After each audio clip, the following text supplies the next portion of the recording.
El doctor Alberto Vélez es médico especializado en neurología pediátrica y magíster en epidemiología. Actualmente forma parte de la Escuela de Medicina y Ciencias de la Salud de la Universidad del Rosario en Bogotá, donde es profesor titular de Neurociencias y Epidemiología. Además, es miembro del Comité Científico de FAS Latam y lidera el estudio observacional en Colombia. Gracias.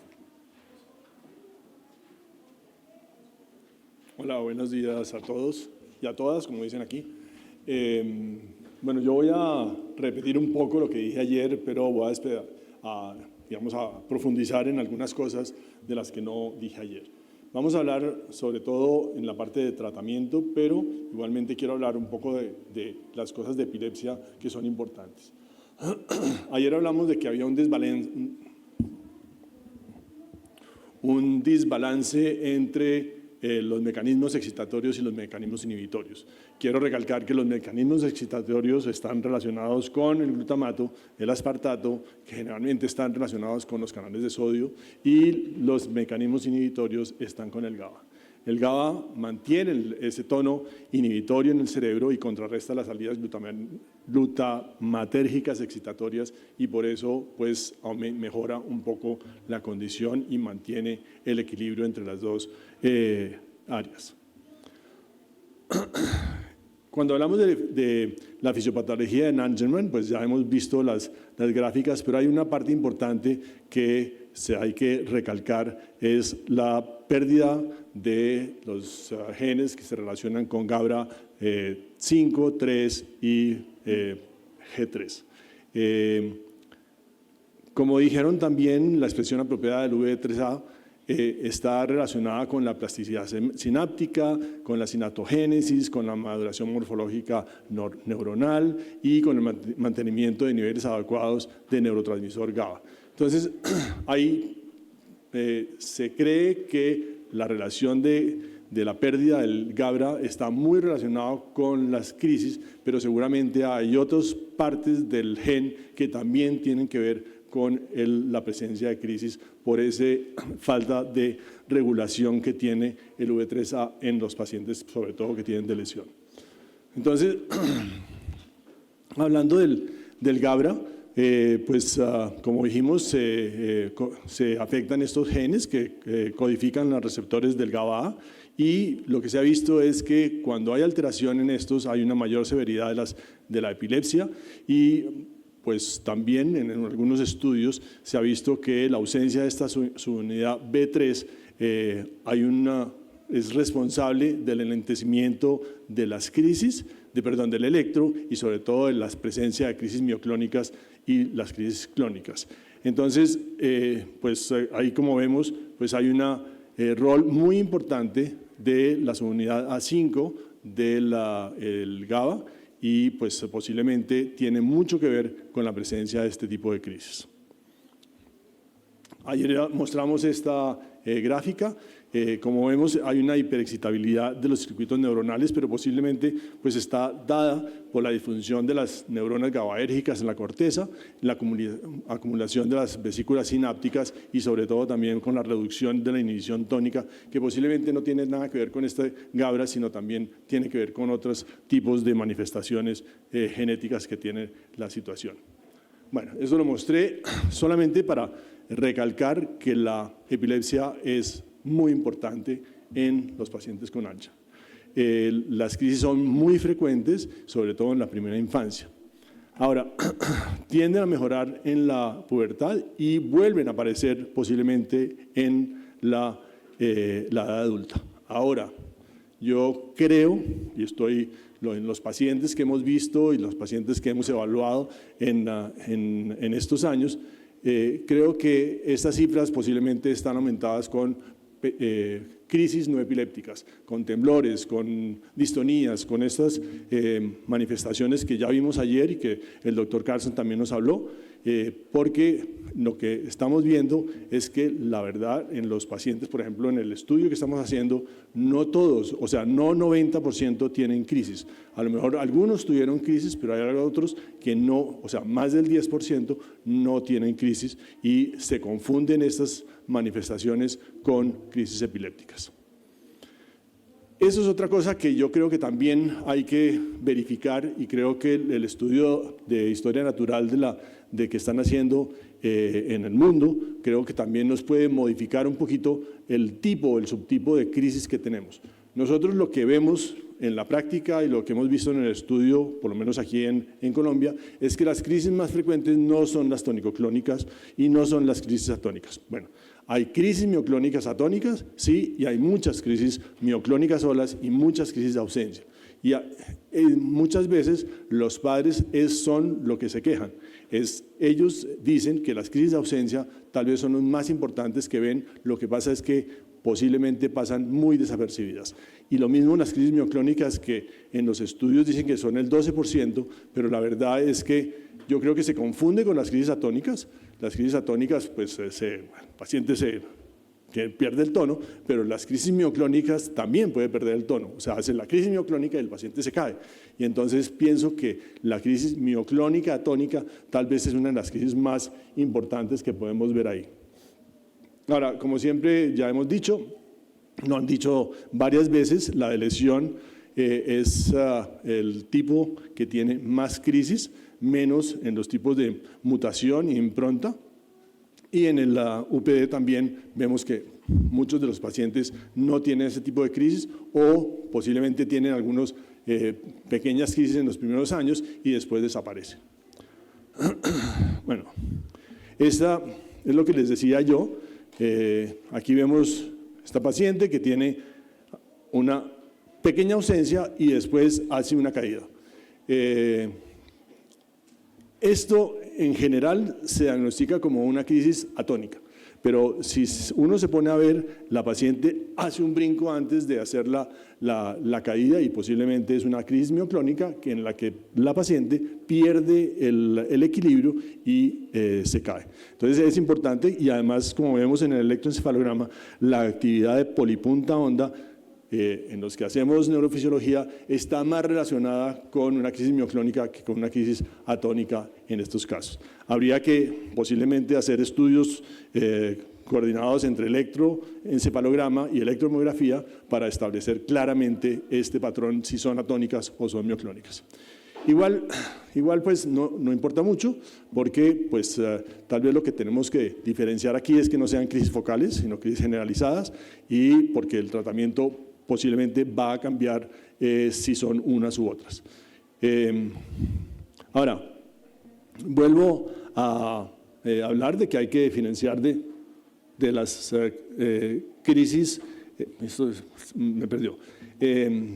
Hay que diferenciar de las crisis epilépticas, no todos son crisis epilépticas, y quiero volver a recalcar que los temblores, las mioclonías no epilépticas y la risa paroxística que ayer explicamos son posiblemente manifestaciones que tienen los pacientes que hay que tener en cuenta y no tratarlas como si fueran crisis epilépticas. Son muy frecuentes en los niños y hemos visto muchos ejemplos, videos, etcétera, en los cuales los niños y los adultos, digamos los adolescentes, los adultos son un poquito más serios, pero todos presentan esas risas paroxísticas en algún momento dado, todos presentan unos temblores, y las mioclonías no epilépticas, como vimos ayer, se aumentan durante la segunda o la tercera década de la vida y van aumentando muchísimo en el transcurso de la vida. Entonces hay que tener en cuenta eso cuando vamos a plantear un tratamiento. Un poquito hablar nuevamente del electroencefalograma. A mí el electroencefalograma me parece muy importante. En general, cuando un neurólogo ve un electroencefalograma de un paciente con Angelman, se asusta. Y se asusta porque la verdad es mucho más anormal de lo que uno espera desde el punto de vista clínico. Casi todos tienen un trastorno en el electroencefalograma, pero no necesariamente quiere decir que están teniendo crisis. Y eso es importante porque tenemos la costumbre o ya el reflejo condicionado de que si vemos un paciente que tiene unos movimientos y tiene un electroencefalograma normal, lo diagnosticamos de crisis epilépticas y le damos un tratamiento. Y esto en algunos pacientes pues, puede tener consecuencias porque los medicamentos también tienen algunos efectos secundarios. Volvemos a hablar de los patrones característicos. Aquí vemos este paciente cómo tiene esa actividad rítmica temporal que está bien, o sea, no se ve nada más, pero en algunos casos, pues como vemos, podemos diferenciarlo de, me pasó al revés, podemos diferenciarlo de esos pacientes que tienen, además de esta actividad, tienen actividad paroxística, tienen actividad de puntas, y en esos pacientes sí hay que tener en cuenta que posiblemente esa actividad paroxística sí está relacionada con algunas crisis. Aquí está. El electro de delta anterior, perdón, es que este era el delta anterior que estaba hablando, que aquí no hay actividad paroxística, y aquí en este pues sí vemos estas ondas puntudas, esas puntas generalizadas que posiblemente sí se relacionan con algunas crisis. Y aquí pues también hay que tener en cuenta el delta posterior, que también asusta mucho. El delta posterior es una actividad de ondas lentas, no necesariamente tiene que ver con crisis. Es más, en algunos pacientes que tienen crisis de ausencia, epilepsia ausencia infantil, puede verse estos pacientes sin que tenga relación con crisis. El paciente ha tenido algunas crisis de ausencia, mejora y como que queda esa alteración electroencefalográfica de ondas lentas posteriores, pero no quiere decir que está mal, sino que simplemente es su patrón electroencefalográfico característico de estos pacientes. Y lo mismo pasa con los niños con síndrome de Angelman. Bueno, ya hablando un poquito de manejo y vamos a especificar un poquito más de lo que dijimos ayer. Esto fue lo que hablamos, de que hay varios medicamentos, hay terapia dietaria y hay algunas opciones quirúrgicas. En las opciones quirúrgicas, como para hablar, ha habido casos en que se han tratado con estimulación del nervio vago. No ha habido muchos resultados positivos. La verdad, no son muchos los pacientes que se han tratado, pero la verdad no son muchos pacientes. Y lo otro es la cirugía de la epilepsia, que también pues tampoco ha tenido unos resultados muy significativos. En algunos casos se usa en pacientes con epilepsias muy refractarias y lo que se puede llegar a hacer es una callosotomía que pues mejora la condición de que el paciente no se va a caer, el paciente no tenga crisis tónico-clónicas, pero no es un tratamiento que sea adecuado para los niños con síndrome de Angelman. Bueno, en los medicamentos, como vimos, la mayoría de los tratamientos que se hicieron en un pasado fueron tratamientos que estaban relacionados con la diana de esta disfunción, o sea, con el GABA.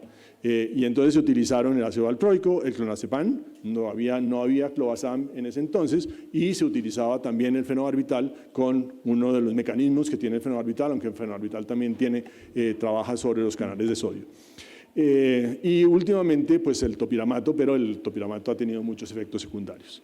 Y todos estos pues tienen muchos efectos secundarios. Y yo quiero como hablar un poquito más del ácido valproico. Ayer hubo mucha discusión sobre el ácido valproico y se vio que había un poquito de presión por parte de las familias en que se quite el ácido valproico.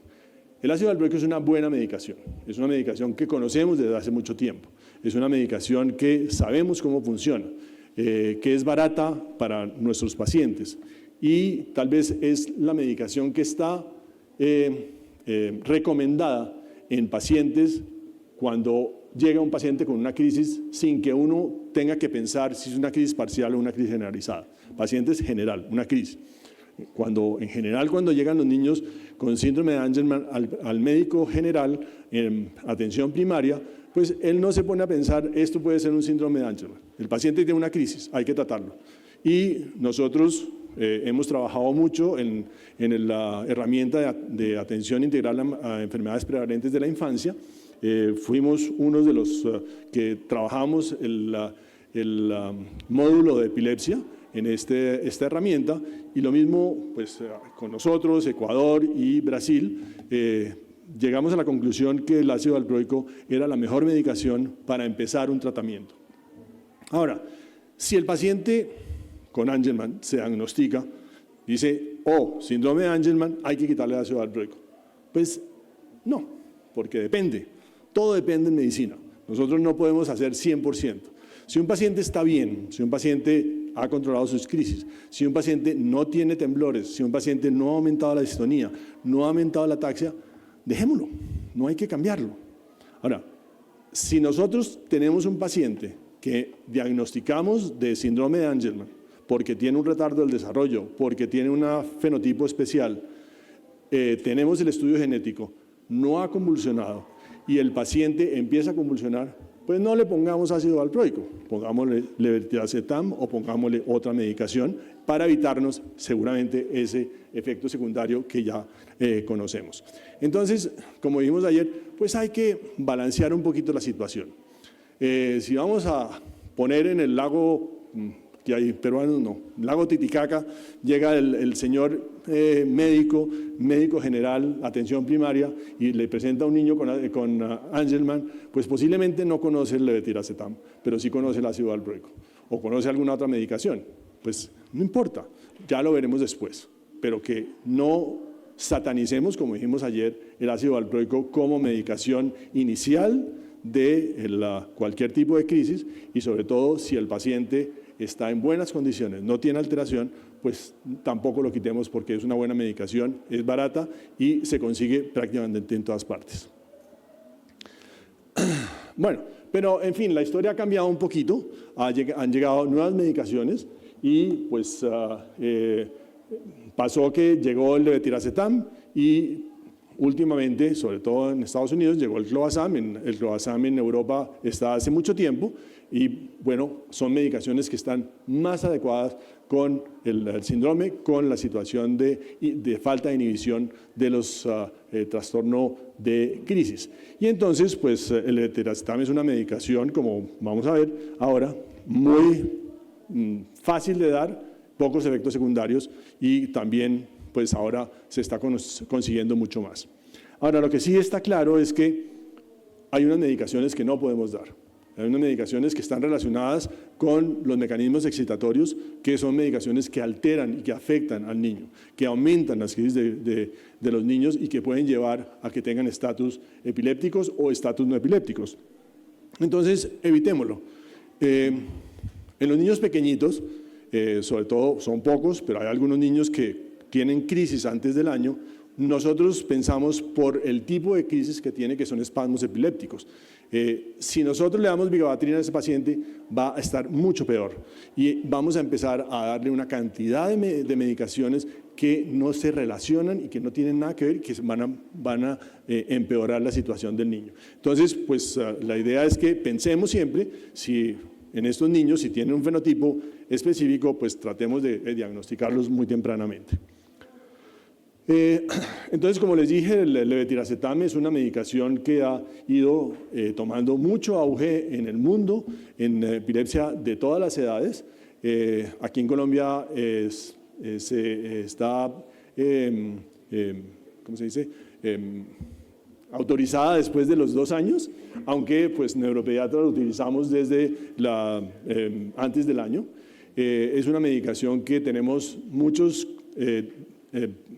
presentaciones diferentes, tenemos suspensión, tenemos pastillas, tenemos ampollas y es una medicación que ayuda, tiene un amplio espectro y pues actúa en diferentes puntos, sobre todo en canales de calcio, que también es digamos, mejora las condiciones del GABA y entonces pues nos puede ayudar a disminuir las crisis. Es más, hay un estudio, como vemos ahí, que hubo una reducción del 90% de las crisis en 86% de los pacientes, que eso es una cifra muy importante para un cuadro como se ha establecido que es un síndrome con epilepsia refractaria. Es un tratamiento que es muy bien tolerado y como vemos ahí el 80% permaneció en tratamiento y el tercio de ellos está en monoterapia. O sea que es una medicación muy buena. Además, tiene pocos efectos secundarios. En algunos pacientes con epilepsia vemos que esta medicación aumenta la irritabilidad y hay algunos problemas de conducta. También puede presentarse y hay que evaluarlo y hay que mirar a ver si los problemas de conducta son demasiado fuertes o demasiado importantes para suspender esta medicación. Y la otra, pues es el clobazam. Clobazam yo creo que ha cambiado un poco la situación con los pacientes con Angelman. Muchos dicen que es el segundo fármaco y que debería utilizarse en general como primera opción, aunque todavía está en segunda opción, y en monoterapia.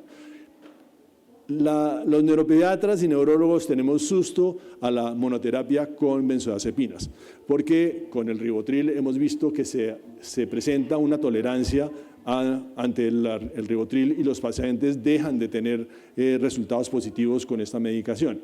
No sucede con el clobazam. Hay personas que están con clobazam desde hace mucho tiempo, no solamente Angelman, sino en otras condiciones, y tienen buenos resultados y pues no podemos medir los niveles, pero la actividad antiepiléptica, anticrisis es muy importante. Hablamos también del cannabidiol y vuelvo a insistir. El cannabidiol pues, es una medicación que se está utilizando. El cannabidiol tenemos ya aprobado por la FDA en 2 condiciones o en 3 condiciones, que es el síndrome de Dravet, el síndrome de Lennox-Gastaut y últimamente en la esclerosis tuberosa. Y entonces pues, ha habido una disminución de la frecuencia de crisis, la severidad de las crisis en estos pacientes, casi en Dravet casi llegando a menos del 10% en algunos pacientes. En síndrome de Angelman no hay una evidencia. No hay evidencia científica en eso. Puede haber una evidencia anecdótica, pero otra vez, aunque las familias insisten, porque el cannabidiol es la moda, pues hay que mirar verdaderamente si vale la pena utilizarlo o no. El cannabidiol tiene 2 problemas. Uno, que la mayoría no tienen buenas prácticas de manufactura, y eso es un problema. Y cuando tienen buenas prácticas de manufactura es muy costoso. Entonces, pues hay que cuidarse en ese sentido. Y la verdad es que los pacientes dicen, no, es que está mejor. Pero ¿está mejor en las crisis o está mejor en otras cosas? Sí, puede mejorar la ansiedad, puede mejorar un poquito el sueño, pero también son evidencia que es totalmente anecdótica y pues hay que mirar a ver qué hacemos. Posiblemente sería conveniente mirar un estudio clínico en que evaluáramos cannabidiol versus placebo versus otra cosa para mirar a ver si verdaderamente tiene alguna acción en el síndrome de Angelman. Y finalmente, la terapia cetogénica. La terapia cetogénica pues funciona. No se conoce verdaderamente el mecanismo de acción, se viene utilizando desde hace mucho tiempo, tal vez desde principios del siglo pasado, aunque hay algunos relatos históricos que en la antigua Grecia se utilizaba la dieta cetogénica o una dieta que fuera pobre en carbohidratos para tratar algunas condiciones neurológicas y funcionaba. Y entonces, pues, vale la pena mirar en aquellos pacientes que con estas medicaciones no funcionan. La dieta cetogénica es difícil de dar, es mal tolerada, tiene efectos secundarios, aunque personas que venden estos polvos, que pues aquí tenemos 2 que ya hablamos ayer, dicen que con la dieta, con las leches que ellos venden, disminuyen estos efectos secundarios y son mejores toleradas. Pero igual pues hay que mirar a ver porque la hiperlipidemia, la disminución de la densidad ósea, los cálculos renales pues están a la vuelta del día y entonces tenemos que mirar qué hacemos. Ahora se está recomendando más el bajo índice glicémico.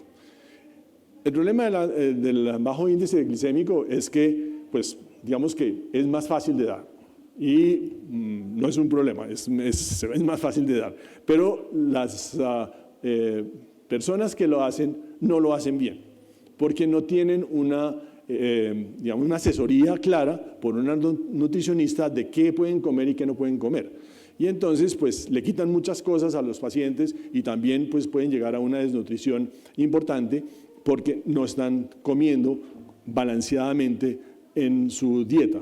Y entonces, pues, hay que tener en cuenta eso. Ahora, es más, es menos efectivo que la dieta cetogénica estricta, pero es un poquito más tolerado, aunque dicen que no hay tanta reducción de crisis. Una palabra sobre el estatus epiléptico no convulsivo. Tal vez lo único que hay que recalcar es que se ha visto que los tratamientos de choque durante 3, 4, 5 días pueden funcionar en estos casos y vale la pena que lo utilicemos. Como dije ayer, aquí no tenemos nosotros los diazepanes de larga duración, tenemos solamente ampolletas, pero se puede dar intrarrectal y son bastante bien tolerados y la verdad es que lo que hemos visto con algunos pacientes es que mejoran en este sentido en los casos de cuando existen este tipo de problemas antes de llevarlos a una hospitalización, ponerles medicaciones más intravenosas, ponerles o llevarlos al coma convulsivo, barbitúricos, etcétera, etcétera, y entonces pues vale la pena. Hay que tener en cuenta que el diazepam siempre, así se dé de esta manera, puede tener riesgo de un paro respiratorio y aunque sea dado en casa, hay que recomendar a los pacientes, a las familias, que tengan cuidado en este sentido. Si el paciente tiene algún tipo de problema respiratorio, yo consideraría que no se debería dar en este caso.